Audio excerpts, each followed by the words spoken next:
العالمين والصلاة والسلام على سيد المرسلين أما بعد فأعوذ بالله من الشيطان الرجيم بسم الله الرحمن الرحيم قال رسول الله صلى الله تعالى عليه وسلم سبعة يظلهم الله في ظله صدق الله العظيم وصدق رسوله النبي الكريم إن الله وملائكته يصلون على النبي يا أيها الذين آمنوا صلوا عليه وسلموا تسليما اللهم صل على سيدنا ومولانا محمد وعلى آل سيدنا ومولانا محمد وبارك وسلم صلاة وسلام عليك يا سيدي يا رسول الله وعلى آلك وأصحابك يا سيدي يا حبیب اللہ۔ گزشتہ درس میں جو حدیث مبارکہ بیان کی گئی تھی اس میں 7 خوش نصیب افراد کے متعلق نبی کریم صلی اللہ تعالیٰ علیہ وسلم کا فرمان صحیح بخاری شریف کی حدیث کتاب الاذان صفحہ نمبر 91 پر موجود ہے۔ اس میں ان خوش نصیب حضرات کا ذکر کیا گیا جن میں سے 3 خوش نصیب افراد کے متعلق گزشتہ درس میں کچھ بیان کیا گیا تھا۔ اللہ کے محبوب دانائے غیوب صلی اللہ تعالیٰ علیہ وسلم کا یہ فرمان عالی شان کہ 7 آدمی عرش الہی کے سائے میں ہوں گے جس دن اللہ تبارک و تعالیٰ کے عرش کے سائے کے سوا کوئی سایہ نہیں ہوگا۔ ان میں سے پہلا ذکر کیا گیا تھا عدل و انصاف کرنے والا حکمران، دوسرا وہ آدمی کہ جو اپنی جوانی عبادت میں گزارے، اور تیسرا وہ شخص کہ جس کا دل مسجد میں لگا رہے، یعنی اللہ تبارک و تعالیٰ کے ذکر کی طرف مائل رہے۔ چوتھا آدمی جو نبی کریم صلی اللہ تعالیٰ علیہ وسلم نے ارشاد فرمایا وہ یہ ارشاد فرمایا وَرَجُلَانِ تَحَابَّا فِي اللَّهِ اجتمعا علیہ وتفرقا علیہ، وہ 2 آدمی جو اللہ تبارک و تعالیٰ کی رضا کے لیے ایک دوسرے سے محبت کرتے ہیں، اجتمعا علیہ اسی محبت پر وہ جمع ہوتے ہیں، وافترقا علیہ اور اسی محبت پر ان کی تفریق ہو جاتی ہے۔ یہاں 2 شخصوں کا ذکر کیا گیا، یعنی ان میں سے ہر ایک عرش الہی کے سائے میں ہوگا۔ یہ مقدس مہینہ جس کا زیادہ وقت گزر چکا اور کم وقت باقی ہے، ہمیشہ یہ بات ذہن میں رہے کہ ہماری زندگی کے وہ لمحات جو اللہ اور اس کے رسول کی یاد میں گزرتے ہیں یہی انسان کی کمائی ہے، دنیا و آخرت میں نجات کا ذریعہ ہے۔ امام اعظم ابو حنیفہ رضی اللہ تعالی عنہ سے کسی نے سوال کیا کہ آپ کی عمر کیا ہے؟ ارشاد فرمایا کہ 2 سال۔ سننے والے کو تعجب ہوا، وہ ابھی حیرت سے دیکھ ہی رہا تھا کہ آپ نے یہ ارشاد فرمایا کہ ویسے تو میری عمر 60 سال کے قریب ہے، لیکن میں اپنی زندگی کے انہی 2 سالوں کو اپنی عمر تصور کرتا ہوں جو حضرت امام جعفر صادق رضی اللہ تعالیٰ عنہ کی صحبت میں گزرے ہیں۔ اور کیوں انہیں اپنی زندگی تصور کرتا ہوں؟ ارشاد فرمایا کہ وہ 2 سال جو ان کی صحبت میں رہا ہوں تو ایک لمحہ بھی اللہ اور اس کے رسول کی یاد سے غافل نہیں رہا۔ پھر امام اعظم ارشاد فرماتے ہیں کہ لولا السنتان لہلک النعمان، اگر وہ 2 سال مجھے میسر نہ ہوتے تو میں ہلاک ہو گیا ہوتا۔ یہ کون ارشاد فرما رہے ہیں؟ امام اعظم ابو حنیفہ رضی اللہ تعالی عنہ کہ جن کی راتیں اللہ کی عبادت میں گزرتی ہیں، دن جن کا درس و تدریس میں گزرتا ہے، ہمہ وقت دین کی خدمت میں مصروف ہیں، لیکن پھر بھی ارشاد فرما رہے ہیں کہ جو اللہ کے نیک بندے کی صحبت میں میرے لمحات گزرے حقیقتاً میری زندگی وہی ہے۔ تو اب انسان کی زندگی برف کی طرح پگھلتی جا رہی ہے۔ آپ دیکھیں کتنی جلدی جو ہے 20 روزے جو ہے وہ گزر گئے، آج 20واں روزہ ہے، اور اس کے بعد یہ 10 دن جو رحمتوں برکتوں اللہ تبارک و تعالیٰ کی طرف سے مغفرت کے ایام ہیں یہ بھی گزر جائیں گے۔ تو جتنا وقت ہمارا اللہ اور اس کے رسول کی یاد میں گزرا حقیقتاً وہی ہماری کمائی ہے۔ یہ بات بھی ذہن میں رہے کہ بال بچوں کی خدمت کے لیے وقت گزارنا، کام کاج میں اپنا وقت گزارنا، یہ سب بھی اللہ اور اس کے رسول کی یاد ہی میں گزرتا ہے۔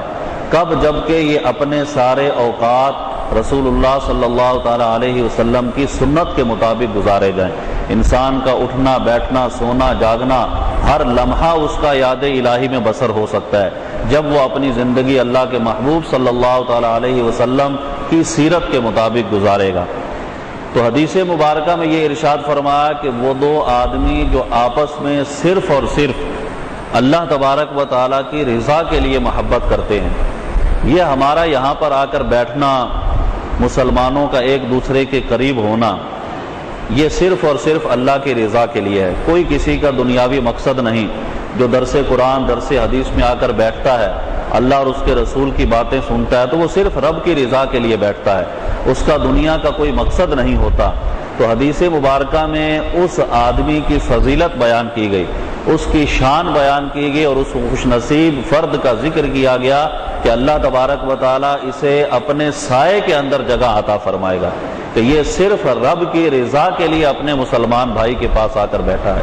اور اس کی تائید مسلم شریف کی حدیث سے ہوتی ہے۔ نبی پاک صاحب الاولاق صلی اللہ تعالیٰ علیہ وسلم ارشاد فرماتے، حدیث کا مفہوم کہ ایک شخص اپنے گھر سے نکل کر کسی دوسری بستی کی طرف جا رہا تھا، اللہ تبارک و تعالیٰ نے ایک فرشتے کو بھیجا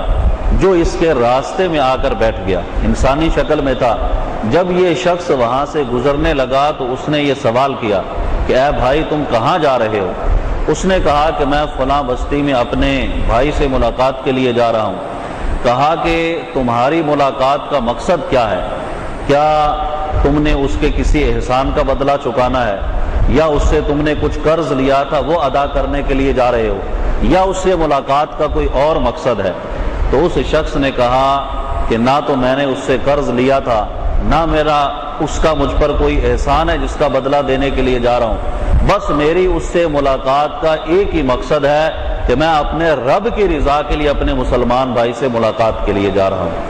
وہ جو فرشتہ تھا اللہ تبارک و تعالیٰ کی طرف سے اب اس شخص کو بشارت دیتا ہے۔ نبی کریم صلی اللہ تعالیٰ علیہ وسلم ارشاد فرماتے ہیں کہ اس نے اس شخص سے یہ کہا کہ اے آدمی، اگر تو اللہ کی رضا کے لیے اپنے بھائی سے ملاقات کے لیے جا رہا ہے تو اس بات کو یاد رکھ کہ تو رب کی رضا کے لیے اس سے محبت کرتا ہے، اللہ تبارک و تعالیٰ تجھ سے محبت فرماتا ہے۔ تو اب یہ صرف اپنے مسلمان بھائی کی ملاقات کے لیے جانا، مقصد رب کی رضا ہے۔ تو یہ بات ذہن میں رہے کہ اسلام جو ہے وہ محبت کا درس دیتا ہے، امن کا درس دیتا ہے۔ یہ آج ہمارے معاشرے میں جو قتل و غارت گری اور اس طرح کے معاملات ہو رہے ہیں، یہ سب جہالت کی بنا پر ہیں۔ اسلام امن کا مذہب ہے، امن اور سلامتی کا درس دیتا ہے۔ وہ اسلام کے جس میں پرندوں اور جانوروں تک کے ساتھ اس نے سلوک کا حکم دیا گیا۔ آپ ذرا سوچیں کہ وہ کہاں کسی مسلمان کو تکلیف دینے کا حکم دے سکتا ہے؟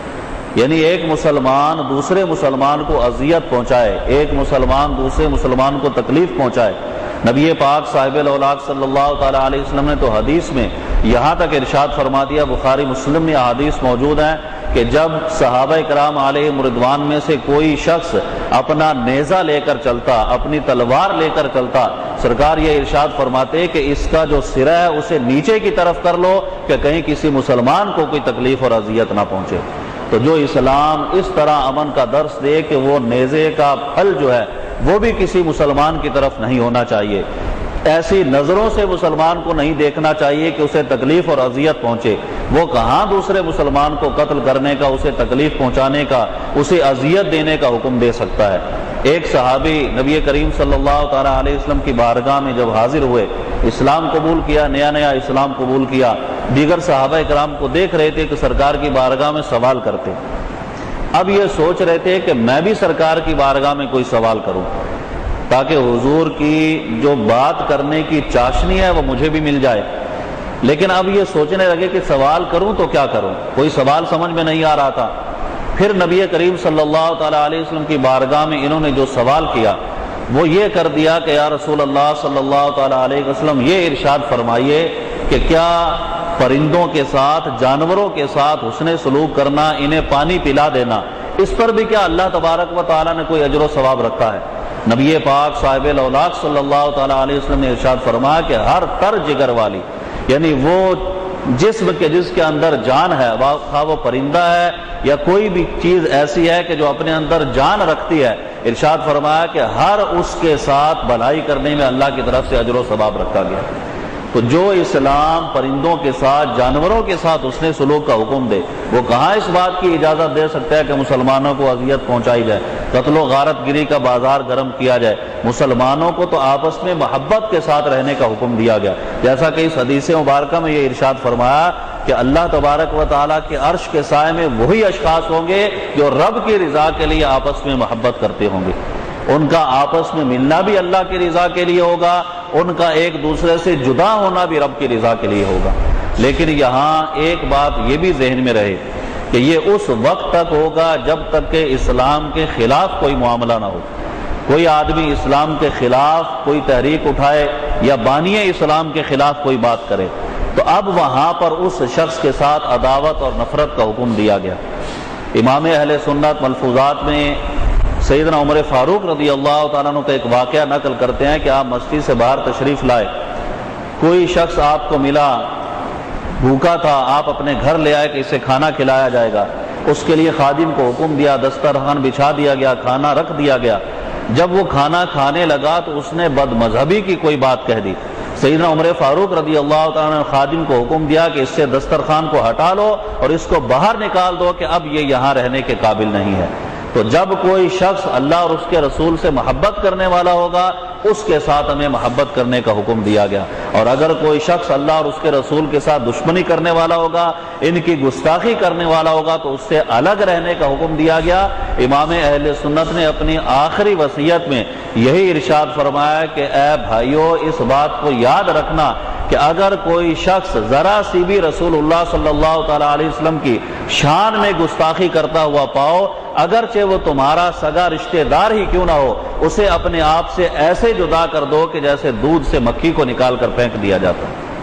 تو اب یہ کہ جب تک اللہ اور اس کے رسول سے محبت ہے وہ ہمارا بھائی ہے، خواہ وہ اجنبی ہے، اور اگر کوئی اللہ اور اس کے رسول سے دشمنی کرتا ہے، گستاخی کرتا ہے تو وہ ہم سے الگ ہے، خواہ وہ ہمارا قریبی رشتہ دار ہی کیوں نہ ہو۔ تو اسی چیز کا درس اس حدیث مبارکہ میں دیا گیا کہ دو آدمی آپس میں محبت کریں اللہ کی رضا کے لیے، ان کا ملنا بھی رب کی رضا کے لیے ہو، ان کا جدا ہونا بھی رب کی رضا کے لیے ہو، تو فرمایا کہ یہ دو آدمی عرش الہی کے سائے میں جگہ پائیں گے۔ نبی پاک صاحب الاولاق صلی اللہ تعالیٰ علیہ وسلم پانچویں آدمی کے متعلق ارشاد فرماتے ہیں کہ جو عرش الہی کے سائے میں ہوگا، ارشاد فرمایا کہ وَرَجُلٌ طَلَبَتْهُ ذَاتُ مَنْصَبٍ وَجَمَالٍ، کسی آدمی کو ایسی عورت نے جو منصب اور جمال والی تھی، یعنی اس کا منصب بھی تھا، حسن و جمال بھی تھا، وہ عورت اس نے کسی نوجوان کو بلایا تو اس نوجوان نے یہ کہا کہ انی اخاف اللہ، میں اللہ سے ڈرتا ہوں۔ اس کی بات کو نہیں سنا، اس نے جو دعوت دی تھی اس پر لبیک نہیں کہا، اس کے پاس نہیں گیا، اور یہ بہت مشکل ترین امر ہے۔ نبی پاک صاحب الاولاق صلی اللہ تعالیٰ علیہ وسلم کی احادیث سے یہ پتہ چلتا ہے کہ کوئی آدمی صرف خوف خدا کی وجہ سے گناہ کو ترک کر دے، یعنی کوئی عورت اسے گناہ کی طرف بلائے، کوئی اجنبیہ اسے گناہ کی طرف بلائے اور وہ رب کی رضا کے لیے گناہ کو چھوڑ دے۔ اب یہ گناہ تو ہمارے معاشرے میں اتنے عام ہو گئے کہ لڑکے اور لڑکیاں طرح طرح کے معاملات میں ملوث ہیں، اور پھر یہ معاملہ کہاں تک پہنچتا ہے یہ بھی سب جانتے ہیں۔ ابتدا سے ہی رکاوٹ لگا دی جائے، ابتدا سے ہی اس چیز کو بند کر دیا جائے، اور اللہ کا خوف پیش نظر رکھتے ہوئے حدیث میں یہ ارشاد فرمایا کہ وہ ایسی عورت کے جو منصب بھی رکھتی ہے اور جمال والی بھی ہے، اس نے بلایا، اور جس شخص کو بلایا اس کا کہنا کیا تھا کہ میں اللہ سے ڈرتا ہوں، میں اللہ کا خوف رکھتا ہوں۔ اور اس حدیث کی اگر تائید دیکھیں تو دوسری روایت جو کہ ابن عساکر نے بیان کی، تاریخ دمشق میں موجود ہے، امام جلال الدین سیوطی رحمۃ اللہ تعالی علیہ نے اسے نقل کیا کہ سیدنا عمر فاروق رضی اللہ تعالیٰ عنہ کے دور میں ایک نوجوان بہت عبادت گزار مسجد کے ساتھ معلق رہتا، مسجد کے ساتھ لگا رہتا، عبادت کرتا، اور اس کا ایک بوڑھا والد اس کی بھی خدمت کرتا۔ مسجد سے شام رات کو جب واپس آتا نماز پڑھ کر تو راستے میں ایک حسین عورت کا گھر پڑتا تھا۔ ایک مرتبہ وہ دروازے پر کھڑی تھی، یہ اپنے گھر کی طرف آ رہا تھا، اس نے اسے دعوت دی، یہ اس کے گھر کی طرف چل پڑا۔ جب دروازے پر پہنچا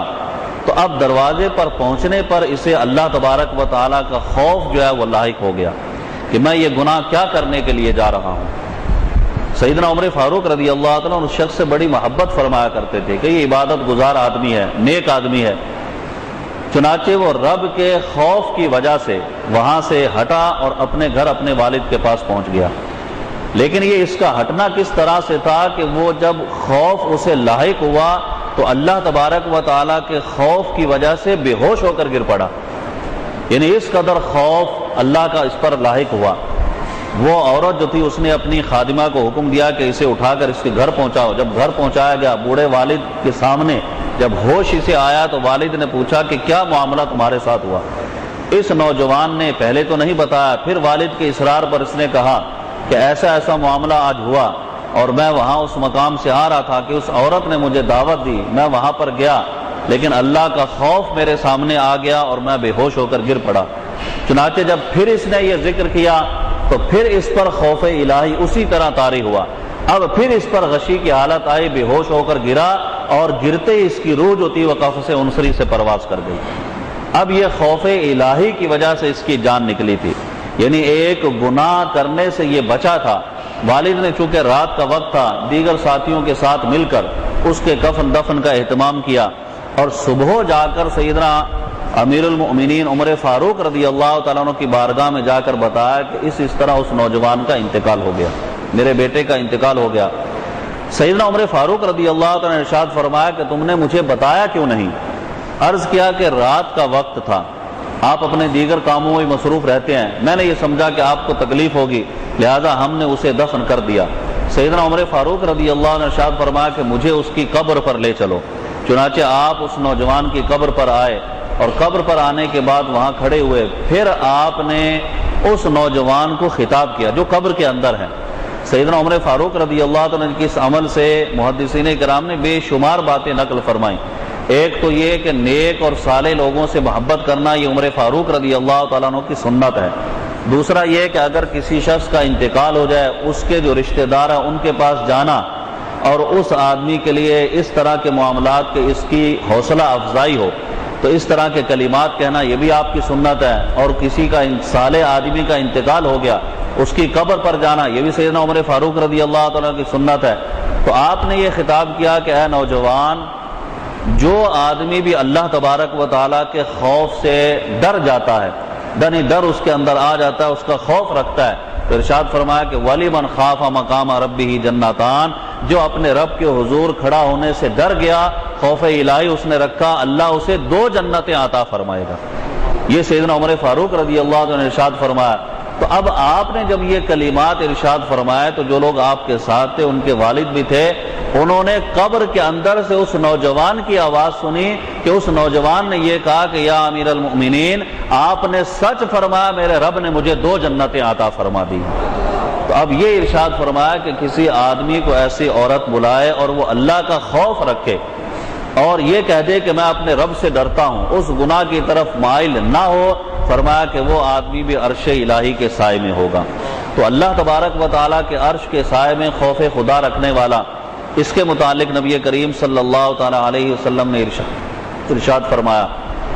پھر سرکار دو عالم علیہ الصلوۃ والسلام نے 6 آدمی کا ذکر کیا، رجل تصدق اخفاء، وہ آدمی جو صدقہ و خیرات کرتا ہے اخفاء، پوشیدہ طور پر چھپ کر صدقہ و خیرات کرتا ہے۔ اور کیسا چھپ کر کرتا ہے؟ حتی لا تعلم شمالہ ما ينفق یمینہ، کہ اس کا بایاں ہاتھ نہیں جانتا کہ دانے ہاتھ نے کیا دیا ہے۔ یعنی اتنا جو ہے وہ پوشیدگی کے ساتھ اللہ تبارک و تعالیٰ کی رضا کے لیے صدقہ و خیرات کرتا ہے۔ تو صدقہ و خیرات میں یہ بات ذہن میں رہے کہ جو ایسے صدقات ہیں جو فرض ہیں، زکوٰۃ وغیرہ ہے، تو اس کے بارے میں محدثین ارشاد فرماتے ہیں کہ اعلانیہ طور پر دے تاکہ دوسرے لوگوں کو بھی ترغیب ملے، وہ بھی زکوٰۃ نکالیں، اور جو صدقات نافلہ ہیں وہ پوشیدہ طور پر دیں۔ اب اس میں زکوٰۃ، صدقات، خیرات جتنے بھی معاملات ہیں سب کے سب آ جاتے ہیں۔ عموماً رمضان میں لوگ اپنے مال کی زکوٰۃ نکالتے ہیں، تو یہاں پر یہ بات بھی ذہن میں رہے کہ زکوٰۃ جو اس شخص پر واجب ہوتی ہے جو صاحب نصاب ہے، تو خوش دلی کے ساتھ اپنی اس زکوٰۃ کو ادا کرے کہ اب وقت ہے ہمارا یہ مال کی زکوٰۃ ادا کر کے اللہ تبارک و تعالیٰ کی بارگاہ سے اس کا قرب حاصل کرنے کا۔ اگر کوئی آدمی اپنے مال کی زکوٰۃ ادا نہیں کرتا، نبی کریم صلی اللہ تعالیٰ علیہ وسلم نے ارشاد فرمایا کہ ایک وقت ایسا بھی آئے گا کہ آدمی اپنا مال لے کر نکلے گا، اس کی زکوٰۃ لینے والا کوئی نہیں ہوگا، یعنی تمام لوگ جو ہے وہ غنی ہو چکے ہوں، وہ اس کی زکوٰۃ وصول نہیں کرے گا، تو اب یہ کیسے اپنے اس فرض کو ادا کرے گا؟ تو اب فرض کی ادائیگی کا جب وقت ہے تو اسے احسن طریقے سے ادا کیا جائے۔ اس ضمن میں یہ بات بھی ذہن میں رہے کہ ہمارے وہ بھائی کہ جن پر زکوٰۃ فرض ہو جاتی ہے وہ اپنے مال کی زکوٰۃ نکال دیتے ہیں، لیکن عموماً گھروں میں جو خواتین ہیں ان کے پاس زیورات ہوتے ہیں، اس کی زکوٰۃ نہیں نکالتے۔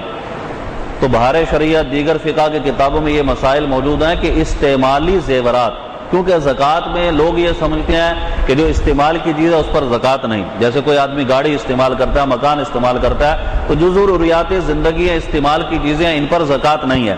لیکن جو زیورات ہیں، جو سونا چاندی کی صورت میں ہیں، یہ اگر گھر میں خواتین استعمال کرتے ہیں یا مرد وہ چاندی کی انگوٹھی جس کی شرعاً اجازت ہے وہ استعمال کرتا ہے، تو استعمالی زیورات پر زکوٰۃ واجب ہوتی ہے۔ جتنے بھی وہ زیورات ہیں ان کا حساب لگایا جائے گا۔ اب جو اس کا نصاب ہے 7.5 تولے سونا، 52.5 تولے چاندی، اور اگر اس سے کم ہے تو پھر کچھ مال اس کے پاس موجود ہے، تو اب اس کا حساب لگا کر یہ زکوٰۃ اگر وہ عورت کی ملکیت ہے تو اس پر واجب ہو جائے گی، اور اگر وہ مرد کی ملکیت ہے، اپنی زوجہ کو یا اپنے گھر والا کو استعمال کے لیے دیا ہے، تو اب مرد پر زکوٰۃ واجب ہو جائے گی۔ اس کا بھی حساب لگا کر اپنے مال میں اسے ایڈ کر کے اس کی بھی زکوٰۃ ادا کرنی ہوگی۔ تو یہ بعض لوگ جو ہیں وہ گھروں میں جو زیورات خواتین استعمال کرتی ہیں اس کی زکوٰۃ نہیں نکالتے۔ یاد رہے کہ اب اور اس سے پہلے بھی جتنے سال گزرے اگر ان کی بھی زکوٰۃ نہیں نکالی تو وہ بھی واجب ہے کہ یہ زکوٰۃ ادا کریں، تاکہ اس مال کی حفاظت ہو جائے کہ جو آدمی اپنے مال کی زکوٰۃ نکالتا ہے اللہ تبارک و تعالیٰ اس کی حفاظت فرماتا ہے۔ پھر اس زکوٰۃ کے ساتھ جتنے صدقات نافلہ ہیں جس کا اس حدیث میں ذکر کیا گیا، اور اس حدیث میں یہ ارشاد فرمایا گیا کہ جو اپنے مال کو چھپا کر صدقہ کرتا ہے، یعنی اس کا مقصد ریاکاری نہیں ہوتا، اس لیے کہ ہمارے ذہن میں تو یہ ہوتا ہے کہ ہم اگر کسی کے ساتھ کچھ احسان، کچھ بھلائی کریں تو ہمارا نام ہو، وہ بھی بار بار ہمارے احسان کا ذکر کرے۔ حالانکہ قرآن مجید فرقان حمید میں یہ ارشاد فرمایا یا ایھا الذین آمنوا لا تبطلوا صدقاتکم بالمن والأذی، کہ اپنے صدقات کو باطل نہ کرو احسان جتلا کر، تکلیف دے کر۔ اس میں محدثین کرام یہ بھی ارشاد فرماتے ہیں کہ جیسے آپ نے اپنے مال کی زکوٰۃ نکالی، اب اسے ادا کرنا ہے، کوئی زکوٰۃ کا حقدار مستحق جو تھا وہ آپ کے پاس آیا، یا آپ اسے ہر سال زکوٰۃ دیتے ہی ہیں کہ وہ مستحق ہے، تو اب وہ آپ کے پاس آیا، اب بھئی آپ کل آنا، کل آپ کو زکوٰۃ کی رقم دوں، کل بشارہ آیا بل پرسوں آ جانا، اس کو مطلب چکر لگوا رہے ہیں، اس کو تکلیف دے رہے ہیں۔ تو اب یہ کہ زکوٰۃ تو آپ نے ادا کرنی ہے، خام خواہ، یعنی اس کو تکلیف دینے کا مقصد یہ ہے کہ انسان کا دل جو ہے وہ لذت محسوس کرتا ہے کہ میرے دروازے پر بار بار آئے، اور یہ چیز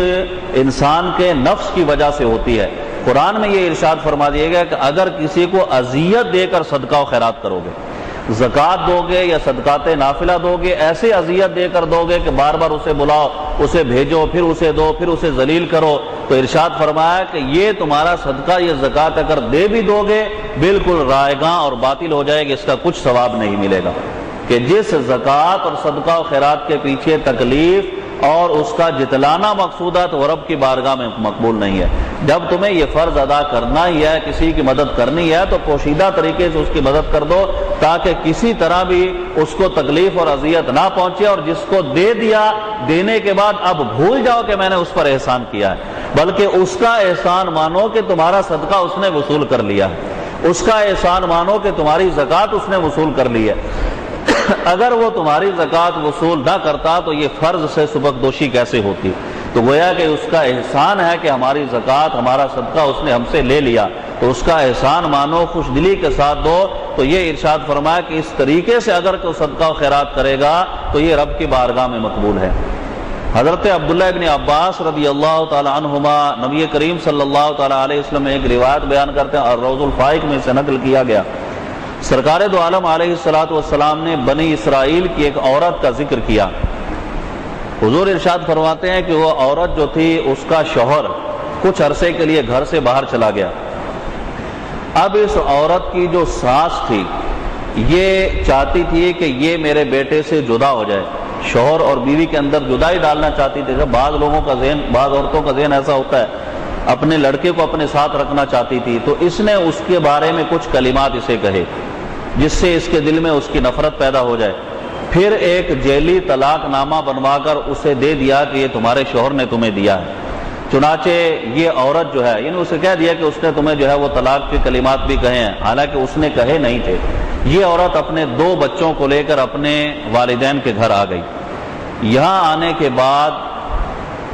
جس مقام پر یہ پہنچی تھی، جس علاقے میں رہتی تھی، وہاں کا جو حاکم تھا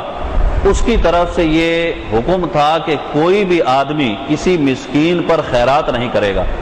اگر کوئی کسی مسکین پر خیرات اور صدقہ کرتا تو اسے سزا دی جاتی تھی۔ ایسا ظالم حکمران تھا کہ کسی کو خیرات اور صدقہ نہیں دینا ہے۔ یہ عورت اپنے گھر میں ایک دن کھانا بنا رہی تھی، روٹیاں پکا رہی تھی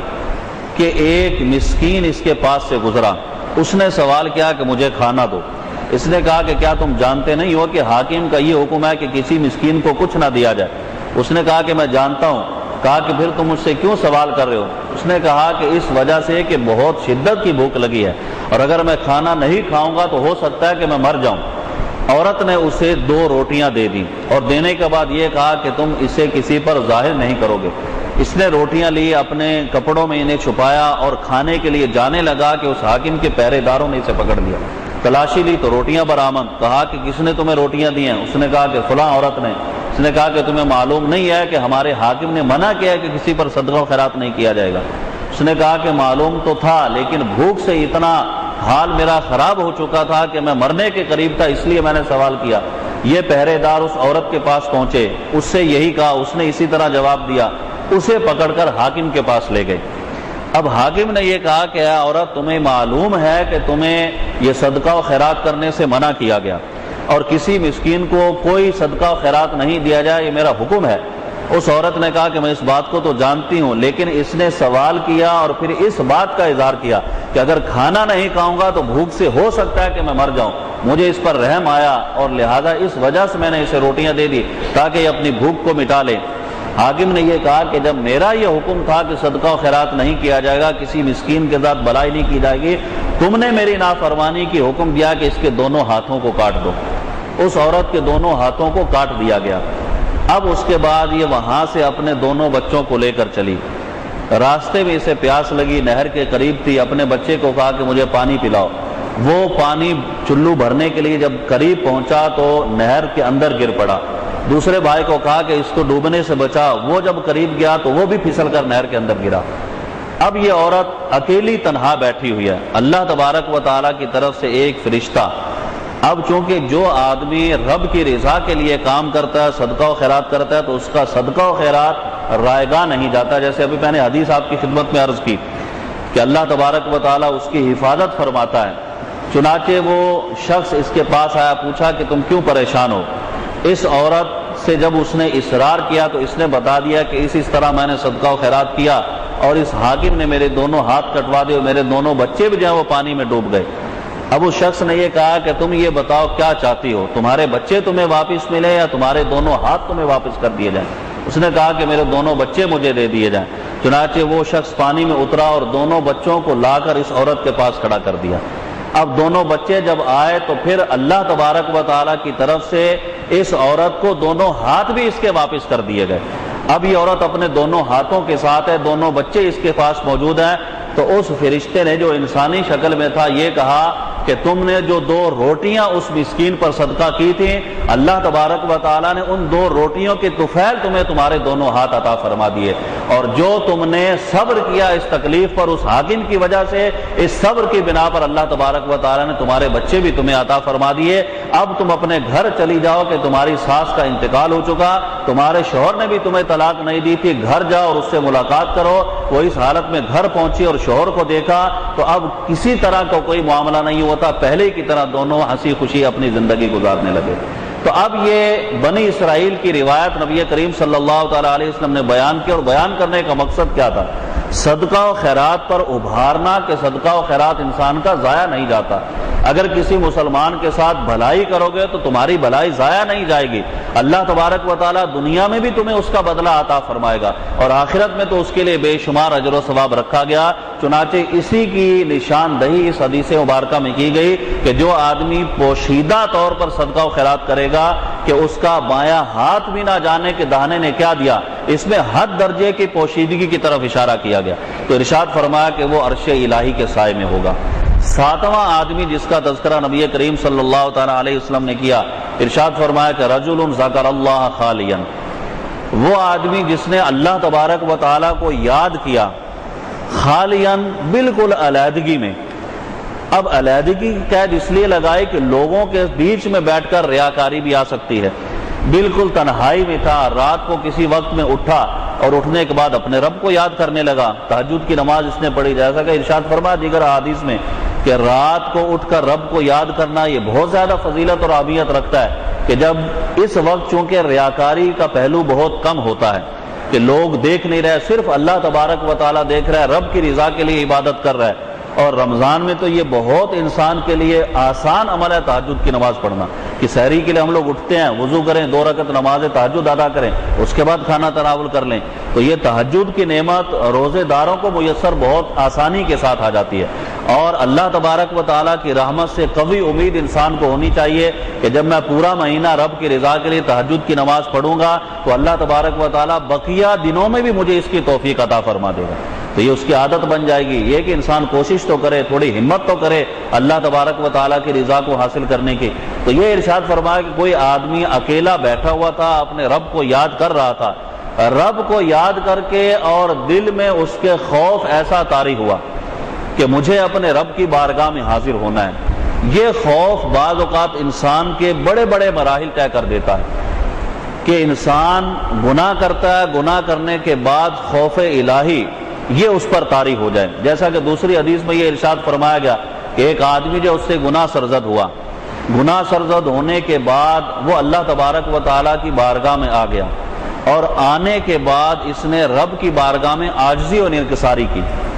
اور اللہ کی بارگاہ میں ڈر گیا۔ یہ کس وقت سے ڈر گیا کہ ایک دن ایسا آنے والا ہے کہ اللہ کی بارگاہ میں مجھ سے اس گناہ کے بارے میں پوچھا جائے گا، پرسش ہوگی کہ یہ گناہ تو نے کیوں کیا تھا۔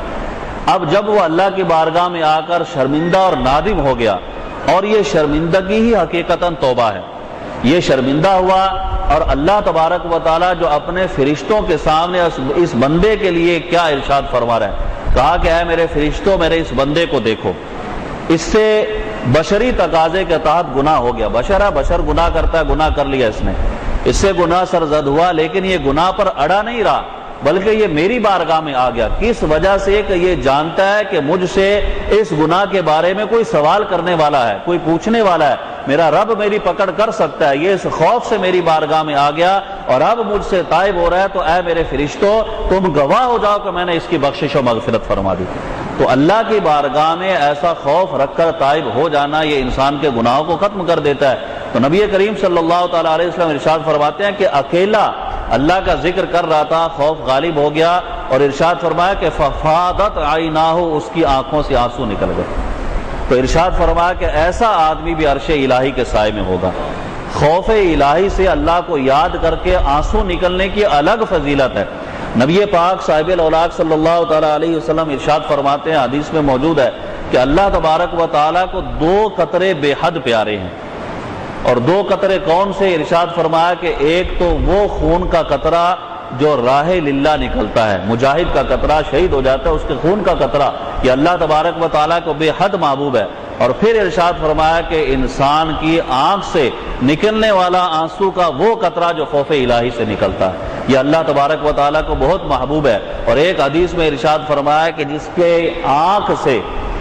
مکھی کے سر کے برابر بھی آنسو نکل گیا خوف الہی کی وجہ سے، اللہ کے ڈر کی وجہ سے، اللہ کو یاد کر کے مکھی کا سر کے برابر بالکل معمولی سا آنسو اس کے آنکھ سے نکل گیا، آنسو اس کی آنکھ سے نکلا تو ارشاد فرمایا کہ اللہ تبارک و تعالیٰ اسے جہنم میں داخل نہیں کرے گا۔ تو اب خوف الہی سے رونے والی آنکھ یہ بھی اللہ کی بارگاہ سے مانگنی چاہیے۔ نبی کریم صلی اللہ تعالیٰ علیہ وسلم نے ان 7 آدمیوں کا ذکر کیا اور ارشاد فرمایا کہ یہ عرش الہی کے سائے میں ہوں گے۔ کب؟ اس دن کے جس دن اس سائے کے علاوہ کوئی سایہ نہیں ہوگا۔ ان میں جن آدمیوں کا ذکر کیا گیا جو 6 آدمی ہیں، پہلا تو امام عادل ہے، لیکن 6 آدمی جو ہے اگر ہم ان کو دیکھیں تو یہ صفات ہر مسلمان اپنے اندر پیدا کر سکتا ہے۔ نیک لوگوں کے ساتھ محبت کرنا، ان کے ساتھ